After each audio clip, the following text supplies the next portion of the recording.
আসসালামু আলাইকুম ভাই, যাদের কাছে বাইক লাইসেন্স আছে তাদের জন্য একটা সুখবর হলো, বর্তমানে কিন্তু ট্রান্সফার ভিসা বন্ধ, বুঝছেন? ট্রান্সফার ভিসা হচ্ছে না।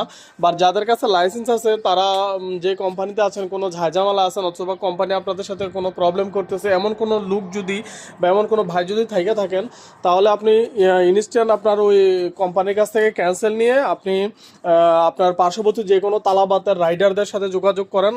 অসংখ্য রাইডার আছে, অসংখ্য কোম্পানি আছে যারা বর্তমানে ফ্রি ভিসা করে দিতেছে। যাদের লাইসেন্স আছে, যাদের কাছে ইউ এর লাইসেন্স আছে, অনলি লাইসেন্স, এই লাইসেন্সটা যাদের কাছে আছে তাদের ভিসা কোনো টাকা পয়সা নিতেছে না, অনেক কোম্পানি টাকা পয়সা নিতেছে না, আর কোনো কোম্পানি ন্যূনতম সামান্য কিছু টাকা নিতেছে। অতএব এই সুবিধাটা যেহেতু আছে বাংলাদেশি ভাইদের জন্য একটা, মানে আমি মনে করি বিশাল একটা অপরচুনিটি। আপনারা পার্শ্ববর্তী যে কোনো তালাবাত রাইডারদের সাথে একটু যোগাযোগ করেন, ইনশাল্লাহ আপনারা দেখেন ভিসার বিষয়টা ভিসার বিষয়টা ইনশাল্লাহ আশা করি সলভ হয়ে যাবে, ইনশাল্লাহ ভিসা করতে পারবেন।